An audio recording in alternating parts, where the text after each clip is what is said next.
Hey everyone, obviously I'm not with you this morning, but thankful that we can connect even in this format to continue our series on our culture codes, looking at who we have been as a church, who we are now, and where we hope to be.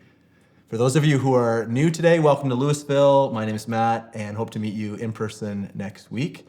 But let's get rolling. Okay, so one of the things as a parent, I've always loved different stages of our kids' kind of growth, but one of the fond memories I have would have been when our kids are around. Today at 12, Silas 10, Hadley 8. It was that age when they were first starting, as a family, we were first starting to realize that they could do a whole bunch of stuff on their own and we didn't have to do everything for them. And they were old enough that they could just kind of run with stuff and do things, and we could start having fun together and interacting in different ways. And I just love that stage. In particular, they were really getting innovative and creative and trying all kinds of new things, sometimes getting themselves into trouble, to be honest. But they were in a very inventive stage. And one of the things they really got into was to find junk around the garage, pieces of wood, old bikes, and they began to like Frankenstein a whole bunch of things together, always creating these little like vehicles. And they would always just try to make these little things and push them around the neighborhood, up and down the sidewalks, out onto the street from our driveway. And so here's a picture of one. I don't know if it's called, what we would call it, a push cart, but if you look in it, there's a few things that you'll notice. So first off, they found a furniture dolly that I think we had used from one of our recent moves to move a fridge into the house. So they used the furniture dolly. They obviously have a kid's scooter there, some plywood they found from the garage, patio cushions, and as you can see, only one helmet that I guess Silas felt like he was the most important person. So he kept the helmet on. But they used to push this thing up and down, and Bobby and I used to laugh at it because they would just make these crazy inventions. But it was all with this like sense of wonder and creativity and innovation and excitement, and I just love that stage in our kids when they were just going for it. I remember that was also the time where Silas was really, he used to enjoy cutting the grass. Now, if he's home, I have to like fight for him to cut the grass. But at that point, it felt like he was getting older and he wanted to cut the grass. And I remember this one time, I was teaching him how to cut and to try to get the wheels lined up so that he could make straight lines, or to curve, but to follow the pattern of the previous line. And I remember he was doing pretty good, and I went back in the kitchen, but kept looking outside. And all of a sudden, I just saw Silas like just going every which way across the yard. And I was like, just want to make sure he was okay. Clearly, he was just kind of going off script there. And I said, hey, is everything going okay? And he said, yeah, Dad, don't worry, I got it. I'm freestyling. And it was just this fun moment where he's like, I'm going to eventually cut all the grass. I might as well just have some fun with it and go for it. And it was just, those were wonderful years as our kids were exploring and finding themselves and trying new things and experimenting. And I just loved it. Erwin McManus, some of you may have read some of his work. In his book called The Artisan Soul, he says this: to create is to be human. To create is to fulfill our divine intention. To create is to reflect the image of God. To create is an act of worship. Maybe you've never thought about it that way. Maybe you've never thought about being creative and innovative as a sign of our formation, our being, our reflection of how God has created us. If God, as a creative, loving being, calls all things into existence, if we bear the image of God, then our ability to create, to imagine, to dream new things up is a reflection of how God has created us to be. We all have a bit of that creative, innovative, pioneering spirit within us, and that's what we want to talk about this week. For kids, it just flows out of them so naturally. They haven't been beat up by the world where they no longer think they have anything to offer. They still believe they can do things. They're not inhibited. They just create and make things up. And it's such a wonderful stage because as we get older, we tend to suppress that part of ourselves. We tend to limit that side of ourselves. And we want to talk about what it means to be pioneers as our church. This is our fourth culture code that we're talking about what it means to be pioneers. And we define it this way: we are pioneers together. We explore the creativity of Jesus together. So grab your Bibles. Acts chapter 17 is an example we're going to use where Paul, as a leader in the early church, uses and recognizes the things around him. He grabs little tidbits, forms them, puts them together so that people can encounter Jesus. He uses creativity, innovation, he's thinking on his toes. And so we want to explore that a little bit. Just so you know, this is going to be a bit of a two-part teaching this morning. I'm setting things up, getting us going, looking at Acts chapter 17, and then Jeff is going to jump in and take us home land the plane, if you will, make sure we end this in a good way. But Acts chapter 17, beginning at verse 16, let's read together. It'll be up on the screen, and I'll pull out a few ideas here as we go. Here we go. This is Paul in Athens. It says in verse 16, while Paul was waiting for them in Athens, he's waiting for Silas and Timothy, who were part of his work and missionary adventures. They were in another community called Berea, and they hadn't yet arrived in Athens. So he's waiting for them. It says he was deeply troubled by all the idols he saw everywhere in the city. He went to the synagogue to reason with the Jews and the God-fearing Gentiles, and he spoke daily in the public square to all who happened to be there. He also had a debate with some of the Epicurean and Stoic philosophers.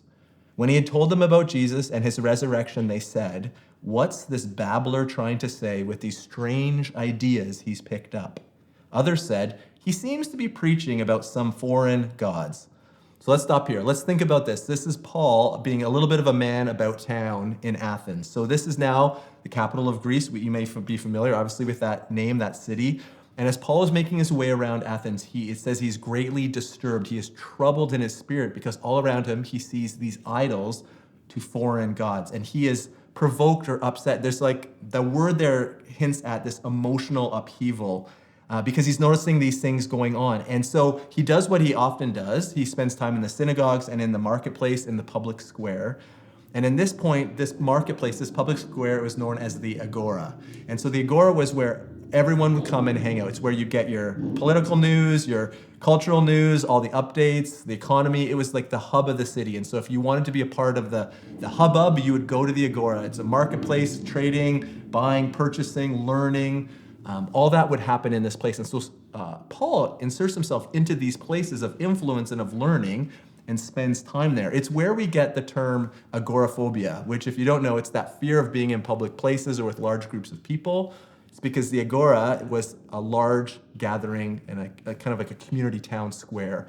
And so this is where Paul spends his time. And day after day, he's talking to them about Jesus.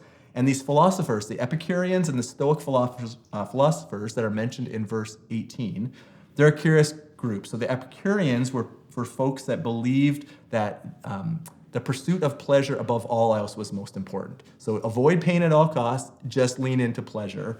Whereas the Stoics were more folks who would believe that there was some kind of a supreme being, a god, but ultimately all of our fates were just predetermined. And so you would just make the best of what you could, but what was going to happen was going to happen, so just make harmony and do the best you can. That was their philosophy of life. And so they noticed something different about Paul. In the NASB translation, the New American Standard, this is how they phrase it. It says, "What could this scavenger of tidbits want to say?"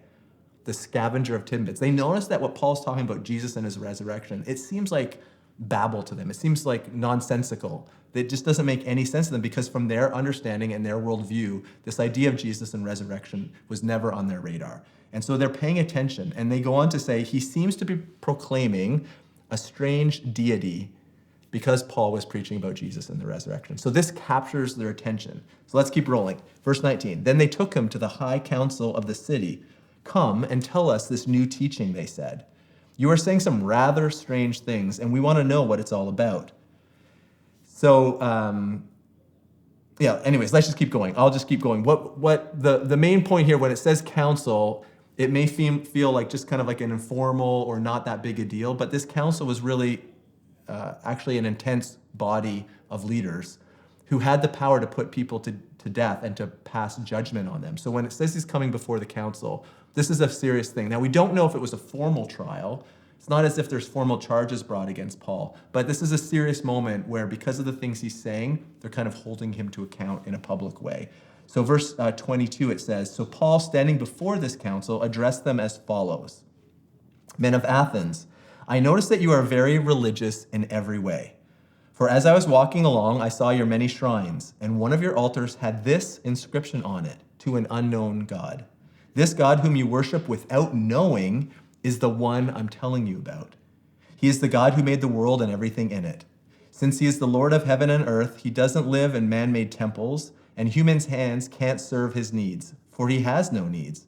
He himself gives life and breath to everything. He satisfies every good." Verse 26, "From one man he created all the nations throughout the whole world. He decided beforehand when they should rise and fall, and he determined their boundaries. His purpose was for the nations to seek after God and perhaps feel their way toward him and find him, though he is not far from any one of us. For in him we live and move and exist. As some of your poets have said, we are his offspring. And since this is true, we shouldn't think of God as an idol designed by craftsmen from gold or silver or stone. So in this moment, Paul is grabbing a hold of something that's already present in their culture, this altar, this idol to an unknown God, and he's saying, I know the one you're actually looking for here. And he quotes their own poets, their own philosophers. He's using their own ideas in his argument, which means he's aware culturally of who they were and what they believed. Verse 30 continues, God overlooked people's ignorance about these things in earlier times, but now he commands everyone everywhere to repent of their sins and turn to him. For he has set a day for judging the world with justice by the man he has appointed. And he proved to everyone who this is by raising him from the dead. This is now his speech he gives them. And then it says, when they heard Paul speak about the resurrection of the dead, some laughed in contempt, but others said, we want to hear more about this later. That ended Paul's discussion with them. But some joined him and became believers.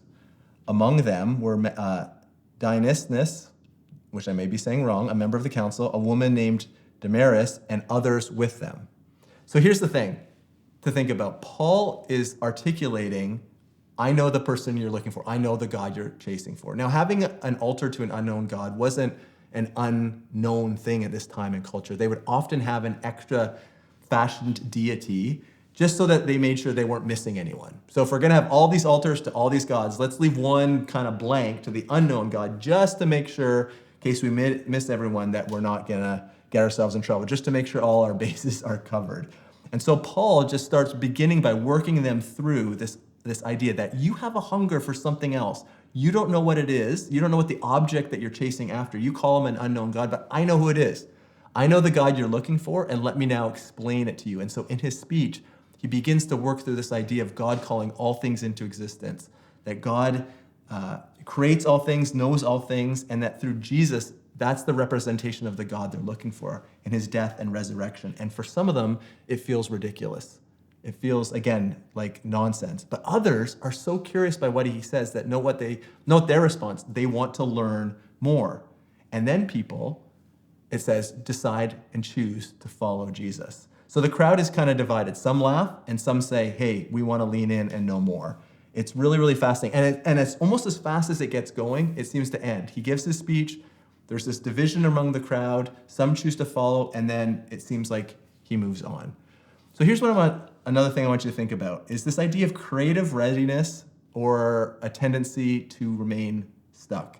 That's what I want us to think about when it comes into our conversation around what it means to be creative and innovative, to have that pioneering spirit when we join God in his creativity. We all have this ability to be creative, but I think we have this tendency towards being stuck. Paul shows us that you need to be aware of what's happening around you and be ready then to respond and give an answer when people are curious and want to know more. Clearly, these people had some type of a spiritual hunger and curiosity. There was something going on in the culture that they were open to this kind of conversation. They just didn't know what they were pursuing, what their trajectory was. So Paul steps in and helps them. So the truth is, we can go through life every day and kind of put blinders on and not pay attention to our culture, not pay attention to our neighborhood and the things happening in our city. And we could, at the end of the day, say, no one's really interested in Jesus. There's nothing going on. There's never any opportunities. I would say that's, though, because we're not paying attention. I do believe there is a spiritual curiosity and hunger in a lot of people in our community. We just need to be ready to respond and sometimes be creative in how we present Jesus to people. I think the tendency towards being stuck, here's what I mean when I say that. I think that over time, we have this tendency to get stuck in a rut. And here's how it looks. This is the way I imagine it playing out. I think sometimes in churches, we have initial, really good, creative, innovative ideas. And this is how it flows. We start with a visionary, creative idea. We're so excited to get it going and we roll it out. And then over time, as we work out the kinks and we figure it out, this new idea becomes somewhat familiar and becomes part of our regular rhythm, and it's good and it's effective and it's working. But then, as any new thing, eventually it becomes part of our regular habit and routine and can move into this position of being a habit. It's just kind of the routine. It's what we always do. And then our tendency then is to start worshiping or making sacred those things that were once new because we've just always done it. And so we just keep doing it. And we start putting more value on the thing itself when really it was just a method or an approach to sharing Jesus. And that becomes now enshrined. It becomes the thing that we're holding on to. And we forget, like, this was just something that we started. But why did we start that? We lose sight of what it's all about. And then down the line, we're just stuck in it. It just becomes part of our routine, our habit. We just ended up going through the motions, and we begin to have blinders, and we don't recognize that maybe it's no longer an effective method to present Jesus, to be in touch and connected to our culture. Jesus talks about this in 3 Gospels, in Matthew's Gospel, Mark, and Luke. Jesus all talks about the idea about new wine. You don't take new wine and place it into old wineskins. And what he's talking about is you don't take the new wine of the new kingdom of Jesus and try to jam it and force it into an old wineskin like the old covenant, because new wine in an old wineskin will burst the skin apart. Instead, you need new structures, new organizational methods to help form and shape and to present the new kingdom of Jesus, this new wine of Jesus' kingdom. And that's always been the task of the church, to say the wine doesn't change, the good news of Jesus doesn't change, but perhaps the ways we present Jesus, the way we talk about it, the things that will be curious to the people in our communities and our cities, those are the things that may need to shift and change. And those are the things we need to hold with open hands. Here's what I would say. When we're talking about being pioneers as a church, it's always been a part of our story at Lewisville. And Jeff's going to work us through a number of ways that we've seen that in our history, where we've been open to new ideas and change and new expressions, because it helps us in our mission of introducing people to Jesus, helping disciples go deeper in their faith and commitment to Jesus, and helping new folks, spiritually curious folks, encounter Jesus for the first time.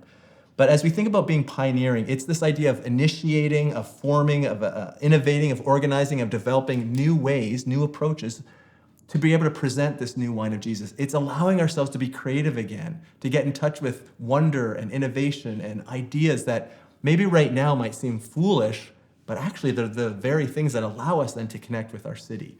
And that makes me excited for us as a church. I believe as a church, we are heading into a new era, and these culture statements, these culture code ideas are giving us voice and language with which to define this next stage of life for us as a church.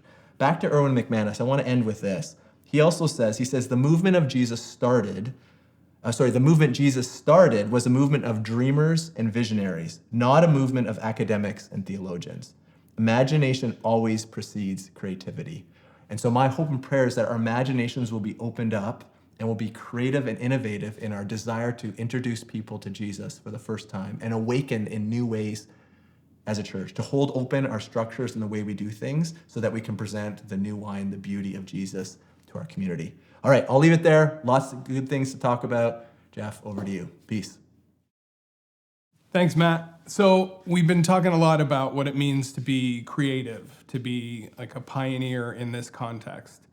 And I'm sure maybe when you hear the term creativity, some of us immediately think of artists or things like painting or writing or music or crafts or that sort of stuff. Of course, those are all creative endeavors, but that's not the whole picture here in this case. Creativity in the context we're talking about is more about fresh approaches to old challenges. It's about new solutions to age-old problems, the kind of thing that the capital C Church has led the charge on in some cases, maybe not so much in others. But what about us? What does it look like to have this new wineskin approach in our own context? Well, ironically, it's not totally new. Just like the other areas we've been looking at over the last few weeks, there are things that we have been about to some degree throughout our history. Maybe we've done better at it at some times than others, and we certainly haven't always gotten it right. We've talked about that before. But the seed of creativity and innovation is undeniably part of the Lewisville story. But Jeff, what are some examples of what that looks like for us? I'm glad you asked. Let's play a game of maybe. I don't know, maybe it looks like this. Maybe it's the 1960s, and the church decides to build a building on our site just for youth ministry.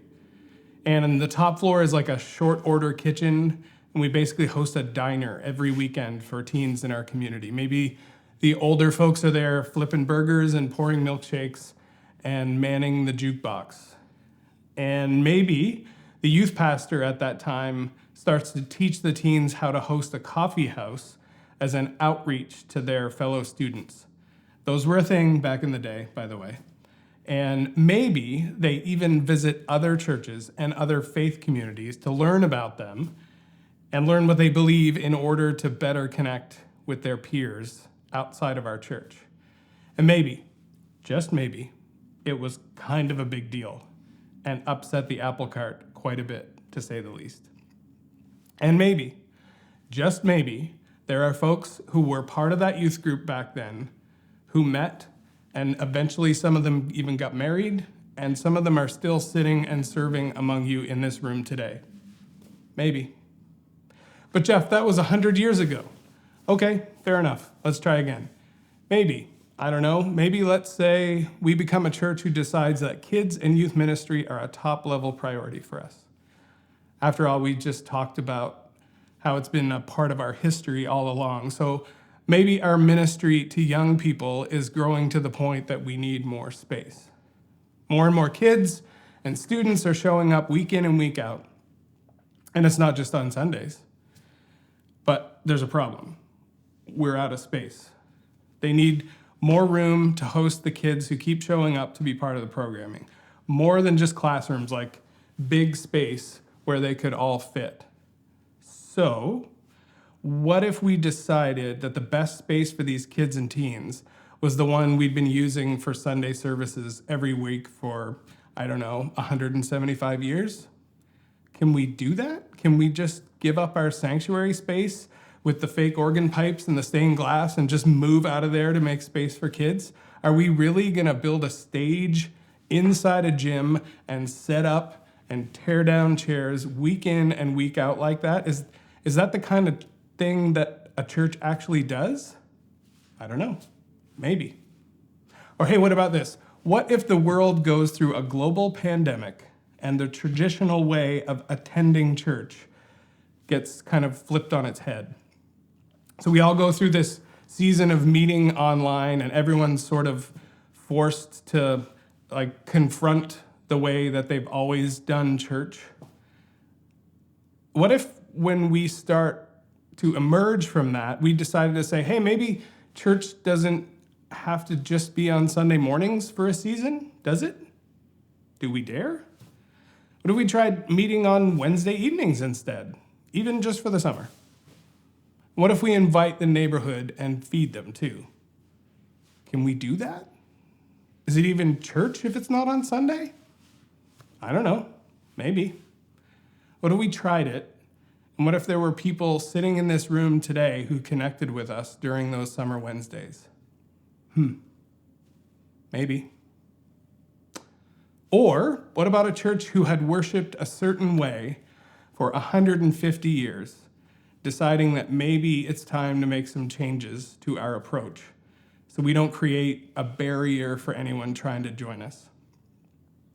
What if we decided that culture has moved away from some of the hymns and organ ways and something new was maybe emerging? What if we decided that the style we worshiped in wasn't the point of worship and committed to making a change to make space for others? What if the church decided that in order to make that change, we should invite a 21-year-old kid with a guitar and very little experience to just give it a go? What if we gave him room to fail safely, to make a mess sometimes, to learn on the job and just see where it goes? What if we take that risk, even when it's not our preference, or when it's frankly not that good yet? Who knows? Maybe if we took that risk, that 21-year-old kid might find his calling as a worship leader and grow into it here in our church. And who knows, maybe he might still be here leading us almost 25 years later because of the risk we took and the chance we gave him. Who knows? Maybe. Or maybe it's today. And even as you sit there and listen to me here, there's construction going on down the hall and up the stairs to make intentional space for kids with sensory issues and other exceptionalities, because that's what our culture needs right now? What if we use video in creative ways to share what's important, even for teaching on a Sunday morning, just like this one? Maybe it's the new website we're about to roll out in a couple of weeks, or maybe the new branding and logo we're going to be sharing to reflect the next season of life at Lewisville. The bottom line is that being a church committed to creativity and innovation, being pioneers, isn't about cool decor or lights and fog machines or what songs we choose or drums or no drums or any of that kind of creativity. At least it's not limited to those things. Being a church of pioneers means that we marry the mission and date the strategy. We're crystal clear on what's most important to us, and the rest is up for grabs in pursuit of that mission, that person whose name is Jesus. It's like Simon Sinek says, people don't care what you do, they care why you do it. And when we take on new innovation and fresh approaches, and when we let go of old traditions which no longer serve the mission, that sends a message that why we do things is more important than what or how we do them. Just like we talked about today, Paul doesn't stand outside the town square and set up his own church service and just hope he'll entice people away from what they're doing and come over to his thing. He walks right into the middle of things and engages with it. He brings Jesus into the mix. He takes what the culture is giving him and says, yes, I see you, I understand what you're going for, but let me introduce you to somebody who I think can change this whole thing for you. In his own words, he said, I have become all things to all people, that by all possible means I might save some. Jesus himself made a routine habit of ruffling religious feathers by messing around with their traditions and rituals in favor of what mattered most. We don't pick grain on the Sabbath, Jesus. That's not how things are done around here. Remember what his answer was? The Sabbath was made for man, not man for the Sabbath. This is not about destroying traditions or getting rid of rituals just because. There's a lot of things we do that help ground us in our faith when we return to them over and over, and they connect us to our past and our heritage of faith. Being a church of pioneers doesn't mean we hate tradition. It means we love Jesus, the good news of his gospel, and the community life he makes possible more than anything. And we're willing to take risks and try new things in order to pursue that. You're sitting here today in part because of who we've been. I still believe it's part of who we are. And I hope you, like me, believe it's who we're meant to be. Would you take a minute and pray with me? Creator God, you imagined the world and gave expression to all that is good and right. You breathed life into us, and we ask that you breathe new life into us again. We invite you to inspire us with your example, the ultimate creator, to join you in making all things new. Give us new ideas, give us courage, give us resources to pursue the call and mission you've placed on this church. Light our path as we follow you into the excitingly unknown future you have for us. We will give you the glory and the honor for all of it. In Jesus' mighty name, amen.